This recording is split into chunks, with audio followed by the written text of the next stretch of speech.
Hey up guys, what's going on and welcome back to Exeter City. Champions League semi-final time. Don't have to go too far. Man United the opponent. I'll get you caught up. We have played one game, we beat Leeds 6-1. Rotated side, Leeds are for some reason terrible. But here's our recent history with Man United. Last 4 league games, unbeaten. Ignoring the first FA Cup match with them because that was first season when we were League 2. Carabao Cup in the previous season, we did lose to them in that. So, yeah, this could go either way. Or, based on the last 2, 2-2. And there's no real point faffing around. Limited bench space is a bit of a problem, but Avalos in goal, Small, Morato, Ampadu, Tiberio, Hesham, Markovic, Szymanski, Fernandez, Carlos Eduardo, and Prieto. It's almost full first strength. Aaron Martin returning to fitness at last. But you can see by the litany of blurred out changes there, we did fully rotate for Leeds. Sorry, Man United now have Tyrese Campbell. I can't escape him. Just following me everywhere. Oh look, they've got the left back on the bench that actually beat Aaron Martin to the best team 11, despite the fact Aaron Martin was one of the best 3 players in the league last year. Good to see he's getting game time. Manchester United actually signed Anthony in this save, by the way. He plays today ahead of Dalot. There's our line, of course, with our new gens and 4 real world players, which, considering we're 7 years into a save, possibly a little surprising we've still got 4. Thierry Small throws it to Fernandez. Szymanski, we're actually still playing, obviously, our very aggressive formation, which has scored 14 goals in the last 2 games. Prieto, and I think actually they got 18 in the last 3. Sorry, 17 in the last 3, 21 in the last 4. Forgot about the Manchester City FA Cup thing. Tiberio to Prieto, who just gives it away, hilariously, weirdly. Man United have no players up, so that's just easily recovered for Thierry Small. Morato somewhat out of position, but they've sorted it out now. Ampadu hooks it back to the goalkeeper, who is alarmingly off his line. That is quite advanced from Avalos there, but he's back now. Morato, Szymanski, pulled a bit deeper there. Szymanski back on the ball, and there was an interception there, I think, but Prieto scored. I don't know what happened with the ball there. The stewards struggled to hold them back. What, the Man United fans in that corner? There's an interception here. Szymanski, it looks like their number 7 gets a touch on the ball, but it just, I don't understand what happens with it. There's no text to indicate that there'd been a tackle/interception. Hesham finds Szymanski again, who turns lovely and puts Fernandez straight in, and Fernandez, that's confusing. Fernandez v Fernandez. It's Alvaro Fernandez, who's clearly got potential in this particular save. That's over. Sorry, is it Alvaro? Because they have a left back, don't they? Alvaro, yep, who was on loan at Brentford last year.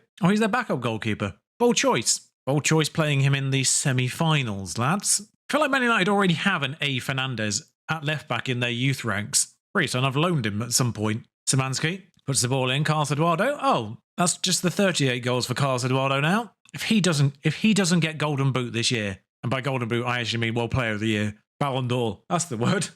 How was he not even in the top 3 last year? Of course, away goals don't actually matter. Ivan Illich has come on. You know, the Manchester City youth prospect, whose potential is apparently still quite good. Is there more than one Illich? I swear he caps out at League 1 quality normally. Sorry, Man United brought on Ansu Fati, or did they start with Ansu Fati and I just didn't register that fact? Oh, Milenkovic has got one back from a corner, because of course. Let's see who doesn't jump this time. Oh, he does. He does jump. Prieto, why are you marking him? I mean, it's 2-1 up. Do we praise? We do praise. There we are. Hesham's been poor. If there's one wonder kid in my team that I am willing to part ways with, it is Hesham. Oh, Fernandez has taken a knock, I now notice. Martin Saunders is available. Tiberio's looking a bit tired too, so looking at Dennis Castillo. But we'll hold off on that change. No, we'll do it. Kept you on it. Sorry, Tyrese Campbell has to be offside there, surely. He looked about 12 yards behind our back line, at least when he received the ball. Will we actually even see the lines properly? Oh, good God, that was a lot tighter than it looked.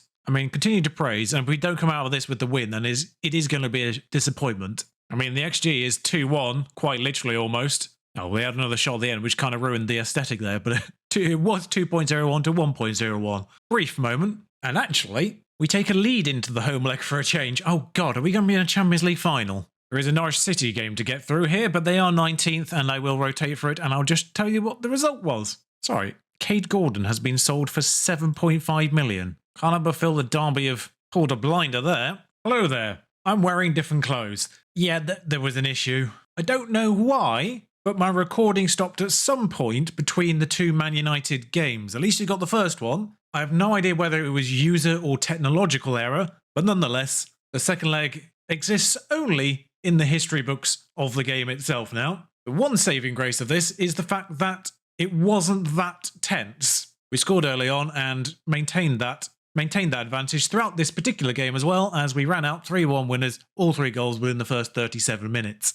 There wasn't much sense of jeopardy at any point in the game. So just to make sure this isn't a 5-minute episode, and there is an important game we do need to play. Beating Man United, of course, set up the Champions League final with PSG. That'll be next episode. What this does mean is I do actually get to play a game that I kind of wanted to play but couldn't really fully justify it in lieu of the PSG match. And that's the Everton game, because they're 4th and 1 point ahead. They also play Arsenal next. Avalos has been injured in the meantime, which not great news, but at least Romagnoli exists and that's an easy swap for the bench. Defender Avalos. Goalkeeper Avalos. In goal, Small, Morato, Ampadu, Castillo. Tiberio got an injury in the second leg of the Man United game. Heshen, Markovic, Szymanski, Saunders, Eduardo, Uribe. I'm only making one change from the Man United game, and that is actually the injury. And there's an early chance for Szymanski and Morato / Uribe. That went around the houses a little bit, but as a goal kick, can't really see the Everton formation. I did kind of skip over it. They still have Dele Alli. They've also got Jadon Bogle, who I've had technically twice before, although I didn't really use them at Sheffield United just because his potential that particular year, or at least in that particular save, wasn't great. But he was in that Sheffield United squad we started with last year. But I remember him more from, I'm going to say, either Burnley or Southampton. I cannot remember which. It was one of the 2 stream saves where I simulated a year and took over the team that finished 17th. I signed him at right back in one of those 2 saves, and I cannot remember which. Carlos Eduardo, and that's in. 39 goals. It's counting. It looked like he might have been offside, but it's counting. And of course, they do have Dominic Calvert-Lewin. But there's the goal again. Small. It's a great cross, really, when you think about it. An even better run from Carlos Eduardo to be ahead of the defender by that point. He's not the fastest. They do have Dominic Calvert-Lewin. He's not playing today. I don't know why. The predicted team sheet said he'd be here, so might look into that. But here's A. Williams, who nearly scored the daftest goal I've seen in a while. They're also not playing Pickford. You can't see behind my head, but their goalkeeper is not Pickford, who is there on the bench. There's no Calvert-Lewin at all. Must be injured or whatever. There's a few tired players even on the bench, so maybe that's what it is. Maybe it's tiredness. But Buendia, Bailey, Solanke, I mean, it's a great list of players on that bench. Now, you'd think, of course, based on our current run of fixtures, Everton are technically ahead of us in the table right now, but you'd think, considering who we've dispatched lately, wouldn't be too problematic. Forget if it was 3 or 4-1 against Milan, then an 8-2 at West Ham, 6-1 Leeds, 6-1 Norwich, 3-0 Man United last game, 2-1 away at Man United, of course, in the first leg. You'd think this shouldn't be too much of a problem, and we are still first strength, pretty much. Castillo puts the ball in. That's oddly bounced around, but thankfully only cleared as far as Thierry Small, who, again, putting another good performance. Szymanski is knackered. He's never really listed as knackered immediately, and that's nearly another goal for Carlos Eduardo to make it 40 for the season. He's never listed as tired at the beginning of a match, really. Oh, Kelly's down. Brenner. That's a poor pass, and Markovic capitalises, although that's even stupider. Heshen, Markovic, there's about 3 different people running through. I could have capitalised, but they've still got a man down. This is probably not good play from us. Saunders, kind of glad that didn't go in. But Szymanski is so tired, I am going to have to take him off for Stuart Prazzett. Saunders is tired, so I'm going to take him off for Pereira. And Heshem is tired and actually playing okay for once, but Segovia on as well. Probably should have brought Aaron Martin on for some game time, but never mind. Castillo. Small is actually surprisingly holding up well conditioning-wise. I've only got 3 subs, mate. I can't change anyone else. But hooked out to Draper. Praza gets in the way of that, and that's a rebate. I mean, it's 2-on-1 if they decided to put the ball through, but they didn't. Markovic, Segovia. Looking at Thierry Small in a fair bit of space on this left-hand side. Waiting to be capitalised on. There we go. They changed their formation because he's in a lot of space. Segovia hooks the ball to the back post. Uribe's there. It's not in. It hit the crossbar and went out, apparently. No, they haven't changed their formation. It is still 4 at the back. Well, they have changed their formation, but backline's not changed. Castillo to Uribe. Castillo again. Colombia teammates, of course. Uribe puts the ball in. Pereira's there. We've got our 2 taller men on the pitch right now. I mean, I'd have been disappointed if we hadn't have won that. I mean, both goalkeepers have come out of that with a modicum of respect. I mean, Avalos only made 3 saves, but clean sheet, which is rare. And Peder Horlevek is their first choice goalkeeper. He's a real person, apparently, with no face, unfortunately, but has apparently usurped Jordan Pickford, who is now backup. And